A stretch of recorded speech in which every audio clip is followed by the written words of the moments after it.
Hey there, thanks for listening and welcome to the Marketing Matchmaker podcast. If you're looking to grow your business, increase your revenue, and scale your impact, all while staying true to who you are and the people you serve, this is the show for you. I'm Jennifer Tamborski, digital marketing strategist, fractional CMO, and founder of Virtual Marketing Experts. My team and I work with 6- and 7-figure coaches, consultants, and online entrepreneurs who are tired of playing the guru game of one-size-fits-all marketing. They're ready to create a business and marketing strategy that actually builds relationships with their ideal clients, creates massive shifts in their business, and rapidly increases their revenue. As your marketing matchmaker, I'm going to help you find the perfect marketing match for you. This show will teach you how to reach your ideal client, connect with your audience, build that perfect relationship, and generate more revenue. All through a process I like to call dating your ideal client. Now let's go have some fun. Hey there, everyone. Welcome back to Marketing Matchmaker. I am super excited about today's episode. Today, I have my friend Connie Whitman with me. Connie is known for her high energy, passionate, heart-centered, and enthusiastic approach to sales. And we actually got talking through networking, and I just loved her point of view when it comes to sales. Connie has been the CEO of Changing the Sales Game for 29 years, which is actually longer in business than I have been, which I think might be hard to accomplish. She helps business owners, leaders, and sales teams build powerhouse organizations. Welcome to the show, Connie. I am super excited to have you here. Thanks for having me, Jen. You're cracking up. I was waiting for you to say, oh, so she's older than me. That's terrible. That's where my head went. I'm thinking, yes, I am older than you, my friend. I doubt you're as much older than me that you might think. I just took a little, I've been in business now for about 17 years in the virtual space. And so really long story short, I started my business as a VA before VAs were kind of a thing, and moved into marketing through that. I love it. So yeah, I love seeing business owners that have been in business for an extended period of time. They really do have that kind of foundation. Yeah. And passion, right? I think owning a bit, we have to be passionate about our topic. So yeah, agree. Yeah, absolutely. Okay, so today we're talking about sales and marketing, which a lot of people confuse.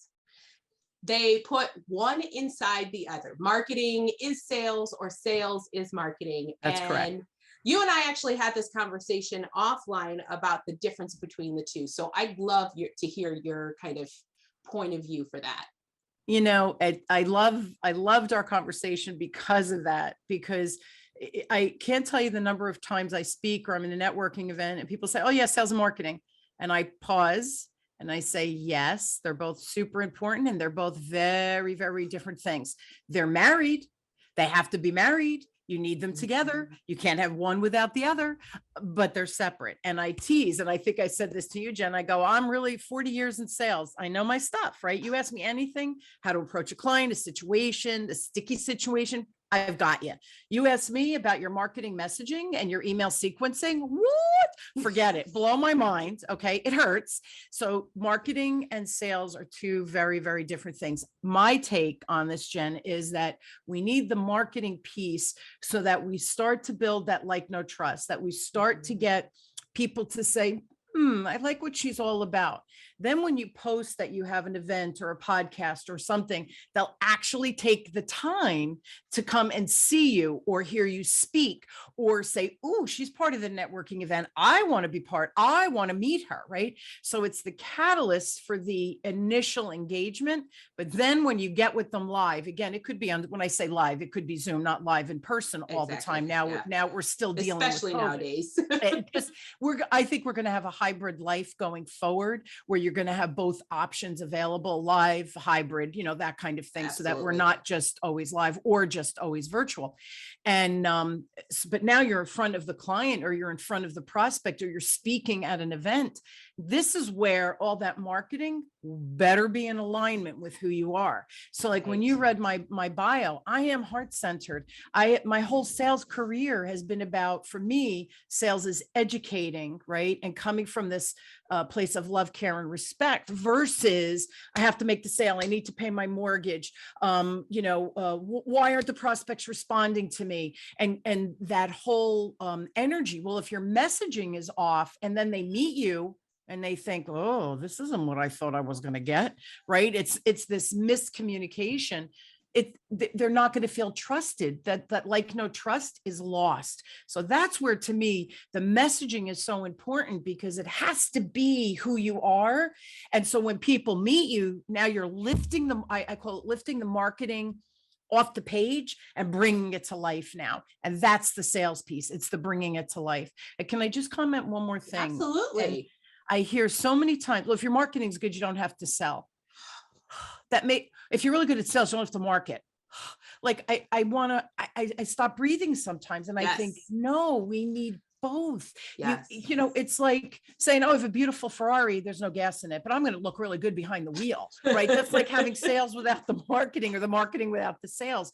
So I just caution people that they're two very different things. They are married and there is an overlap, but again, they thrive off each other. So you kind of need to make sure that you have both. But if your marketing is great and then you're a dud in front of the client, that's a problem. You know what I mean? That is a huge problem. And one of the problems that I think a lot of business owners run into, especially in my world, which is a lot of coaches and consultants, they are coming from a heart-centered place. They want to help and their sales may be a dud. So what are some mistakes that people make when they first start trying to sell? Yeah, I'm going to go through my 7 steps, which is just the easiest way. So here's the thing. Everybody has a process, right? But I believe that when you figure something out that works, use it. Here's the other thing. My 7 steps. I always say to my clients, you're the secret sauce, not me. Mine is a process. It's a logical approach to sales, right? Just like you have to have a good lead magnet. And the lead magnet has to convert. It has an objective. My 7 steps is nothing more than I've organized the thought process for a really good dynamic conversation. There's a whole bunch of sub skills in those 7 steps. Okay, so I'll go through them and this I think will help the people listening. Number 1 is being prepared. And this I find often I have people say, well, I know my stuff, and they're excited and they're overbooked and they just get on a call and they start going blah, blah, blah, blah, blah. Instead of being prepared about who am I meeting? What do they think their need is or their problem is? So I can dig in a little bit. Is that really what's going on? If I'm not prepared, open-minded enough that I'm just going and saying, oh, they want this. They want my 9-week program. I'm going to give my 9-week program. Meanwhile, after you meet them, they really need 1 month of one-on-one coaching for you. So you see what I mean? So prepared is really important. Please don't just get in there and wing it. Even though it's your zone of genius, you can't wing it. Second one is we have to build rapport. And so everybody goes, oh, I'm really good at building rapport. Yes. But are you building rapport so the person in front of you is receiving your message, not only hearing you, but processing you? And so I have a free gift, which we'll give at the end. And this will help expedite that building that relationship literally in 30 seconds or less. When you get really good at it, you can expedite that piece in less than 30 seconds. So that's awesome. The second. Yeah, it's cool. Third step is questioning. Okay. So again, here's the process. You have to question, listen, and then present. What I find often is people will ask 2 or 3 questions. Okay, I got it. They just about listen because the listening step, we have a 6-second attention span. We take turns talking at each other as humans. So you can have these amazing questions, but then what happens is, so Jen, you're answering my question and I'm thinking, well, when she shuts up, I'm going to share blah, blah, blah, blah, blah, or I'm going to ask my next brilliant question because I'm so smart, right? So I'm exaggerating this, but we're talking at each other, not with each other. And then what happens, that question you asked, you gave me some really good insight in your answer, but I'm half listening most of the time. So what happens is I'm missing follow-up questions where I can really kind of dig in and get to the nooks and crannies of what's really going on in your world, so that when I get to the next step, right, step 5, which is presenting my ideas, you're going to be off. So if the question listening isn't, again, married together, they go hands in hand, and you go back and forth between question listening.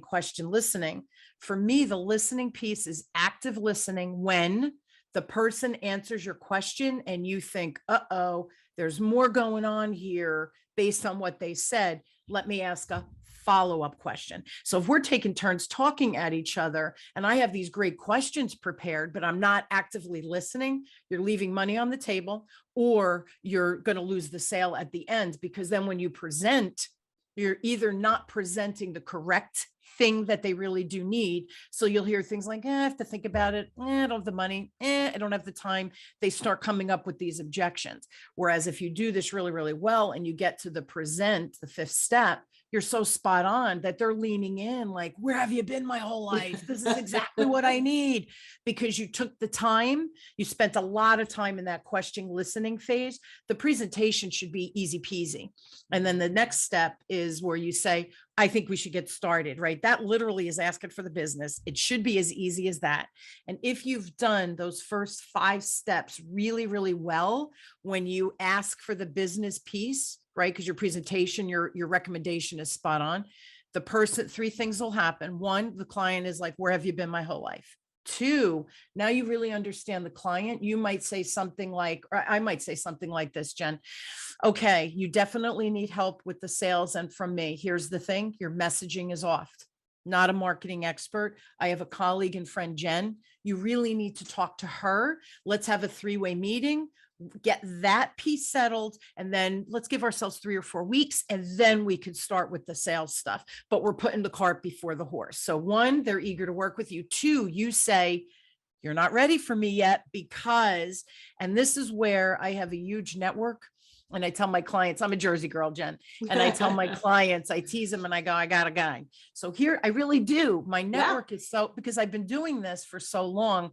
I know somebody that has every type of business you can imagine. And I know who I trust, who I use, I have vetted. So when I say you're not ready for me, I usually they don't have someone doing marketing or their back end infrastructure. And then I could bring people in to help with that. So that I trust and I know will be in alignment with my client. Again, adding value, even though I might not get paid for that, there's value added for the client. And then the last step is follow up. And you have to make sure you follow up because I'll just give you a quick stat because I know you have more questions.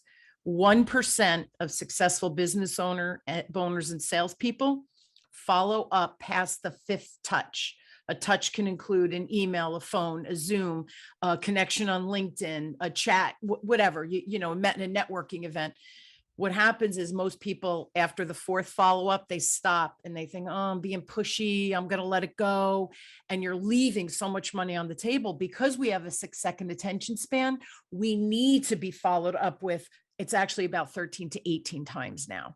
Yeah, so, I've heard that. And that actual message right there, the 13 to 18 times actually applies to marketing as well. That's right. You have to get into front of people over and over again before they're even ready to get on a sales call with you. That's right.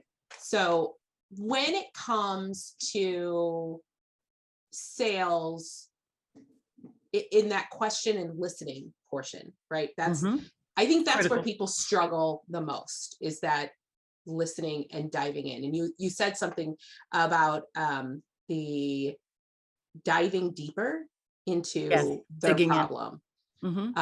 I always say you have to sell people what they want to give them what they need. And I think that's the point where we're really finding out what they need. And I think that's exactly right. That's a process that people miss so often in sales. Yeah. And I'll share a story to make that point, how important this is. 100 years ago, when I started my sales career, it was selling insurance. I have my Series 7 license here in the United States. And then I have all my life, health, all those other additional licenses, property and casualty.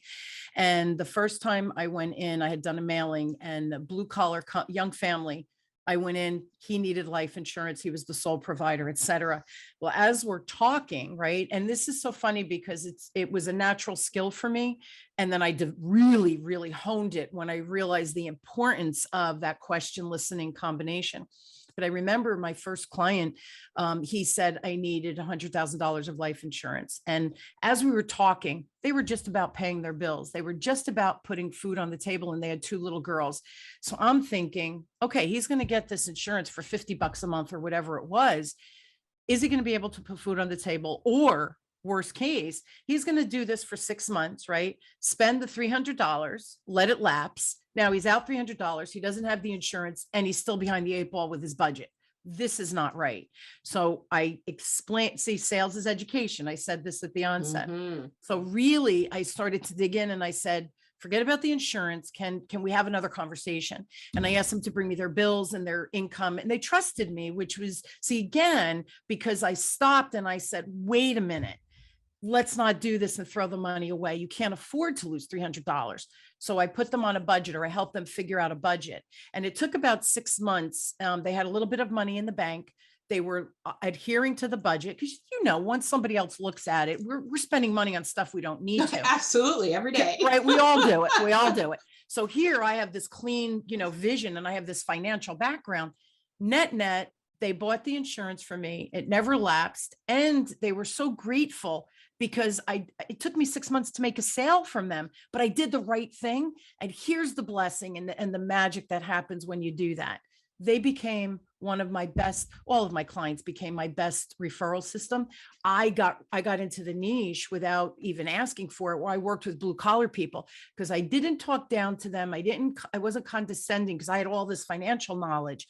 I educated them, got them on the budget, and then we sold the insurance from there. And then I looked at their property and casualty and all the other stuff as well. So I truly helped them create a position of protecting their assets, which really the most important assets was the wife and kids. Absolutely. So you see what I mean? I do. That's where he wanted insurance. He needed insurance. He was right. But that he put the cart before the horse. I got him to do that and for them to keep the insurance. So that's our job in sales is that, and that's where you dig in. Did that help? That did. And it does. I think it helps to explain what I mean when I say sell them what they want, to give them what they need. Because oftentimes people don't even know what they need. That's right. When they come to you. They want more sales, or they want more clients, or they want whatever the thing is they want, but it may not be what they need right that second. Most often they don't know that. I think a lot of people are scared of sales. Agree. I had my one client, I did a workshop, free workshop. And then at the end I had my, my offer like everybody does. And it's a 9-week program. The first week, she was so defiant. I tease her all the time now. She's still a client, but she was like, I hate sales. I suck at sales and I'm not good at sales. The worst part of the job. I wish I could just outsource that, or I don't even know that I want to keep a business. She had been in business 5 years. I'm like, can you chillax? Right. I was teasing her. I said, let me put you in my petri dish. Trust me, you're going to love the sales conversation because it's always about the client. And she was very heart-centered, all of the things that you need to be. Fast forward week 3, she comes to the class and she says, oh my God, this is the most fun I've had in years with my clients. She was creating packages because I teach people to really customize your recommendations. So you stop leaving money on the table and you make more sales without working any harder. It's always work smarter, not harder for me. Right. So week 3, she came in loving sales. She had made back the investment. It was $2,000. She made back the investment. She was renovating her bathroom and she was taking a vacation in August, all paid for because she started creating packages and making $2,000 sales instead of $300 sales. That's and now awesome. she hired me one-on-one after the night. She was like, no, I need you, which I just laugh at. I'm like, well, you really don't, but okay.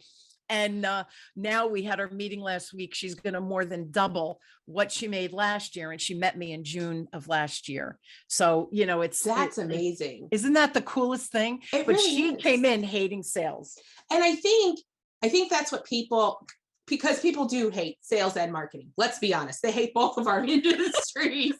They just do, because it feels to them, I think, Overwhelming. authentic, overwhelming. When you talk about sales, people think used car salesman, and that I think is a concept that we get to do away with. Yeah, Because agree. as business owners, we're all salespeople. That's what we are. And if we follow your method that makes it authentic to who we are, then I think it becomes easy. And here's the other important piece. And I'm putting my business strategist hat on because I've been in business so darn long, right? So I see business everywhere because you just play in that world enough. Here's the other thing to keep in mind as you're building and creating, and like you said, that the whole word sales is this icky thing. We have to stop thinking that, because what people do is they say, I'm going to outsource the sales.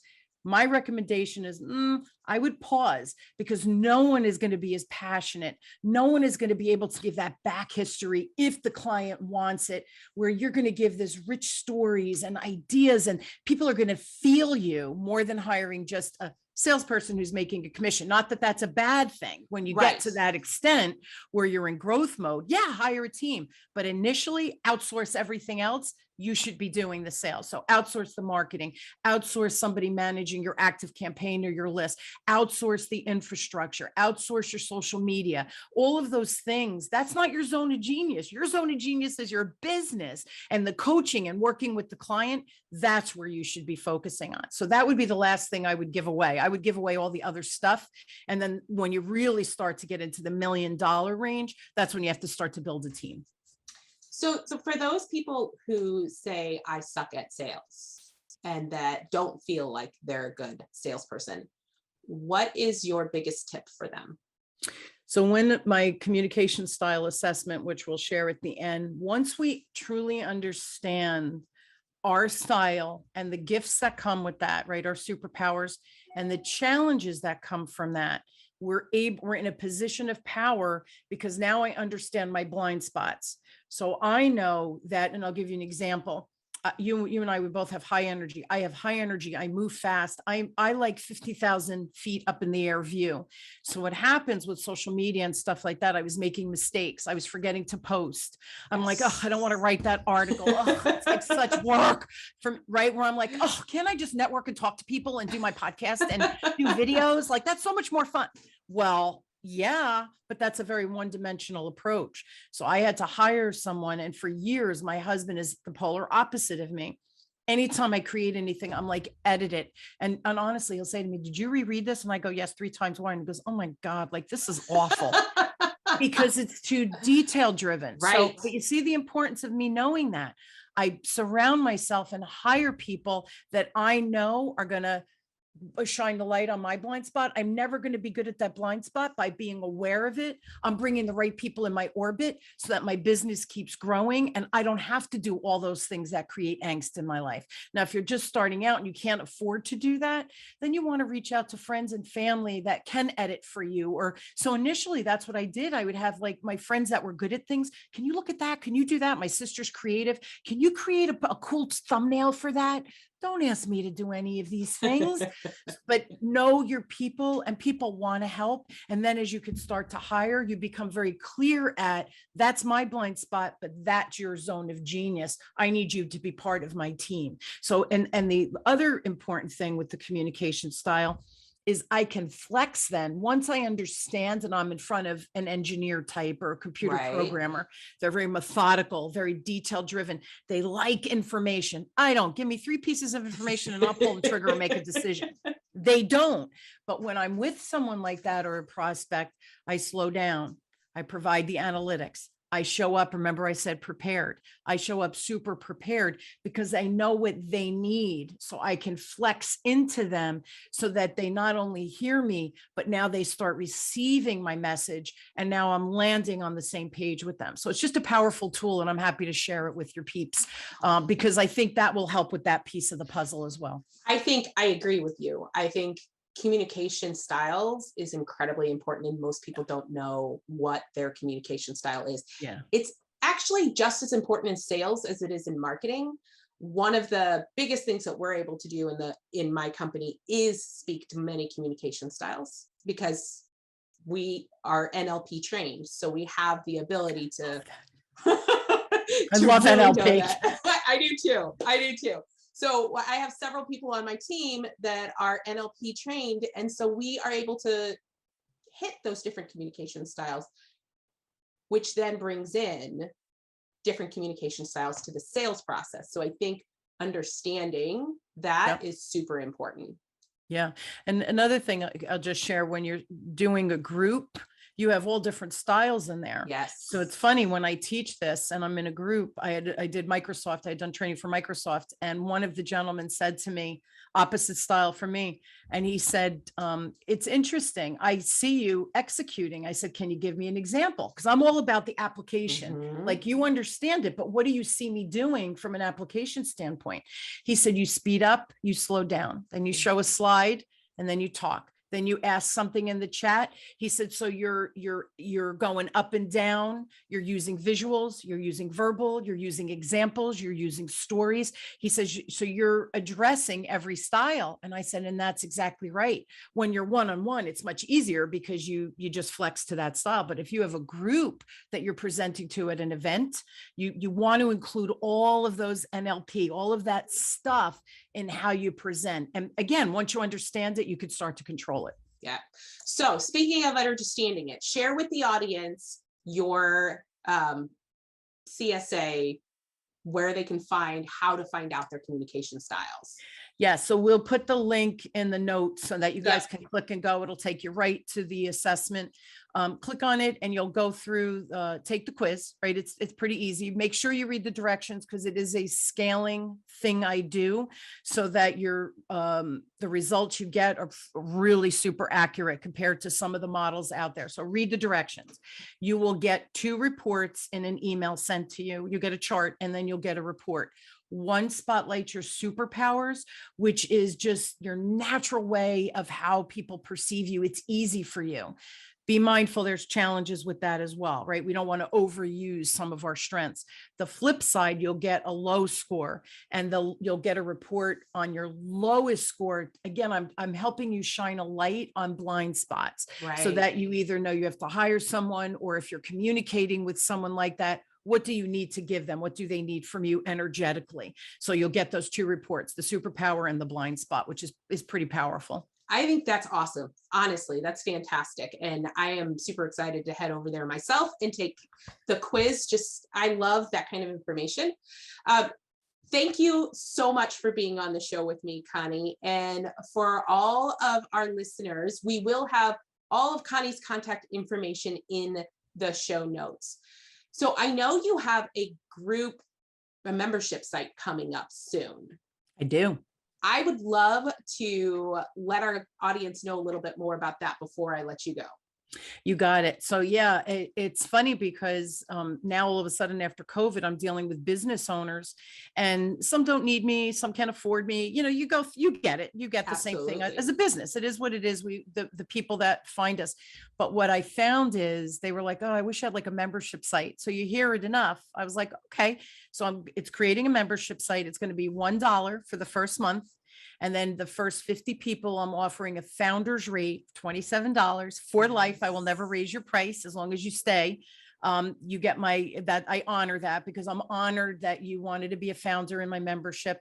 And 2 meetings, 2 hours a month. I'm going to have office hours, ask me anything. And I'm going to do live sales audits. So people could jump on and I'll put it in my Petri dish. And I'll do some just live coaching because everybody will learn from those sales audits and what to look for. And then I have a whole bunch of free gifts in there, and I'm building a community so that when someone needs marketing, they're going to know what Jen does and her zone of genius, because marketing, there's a lot of hats we wear as well. Absolutely. Sales on the administration, the back end of things, CRMs.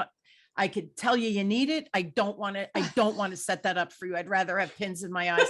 So I'm building a community that we can almost insulate ourselves and depend on each other and share, because I believe as the tides rise, right, we can rise together. And that is, my membership is all about community and supporting each other, super low price point. So I'm excited about that. I love that so much. You are very welcome. I love everything that you've got going on. And I encourage all of my listeners to head over to Connie's website, take that assessment, and learn more about her membership site, I think it's super valuable, especially if you get in that first 50 people sign up. I know. Thank you. Thank you again, Connie, for joining me on Marketing Matchmaker. And for everyone else, I will see you next week. Thank you for listening to the Marketing Matchmaker podcast. If you enjoyed this episode, I would love to hear your feedback. Please head over to iTunes and leave a review so we can hear from you.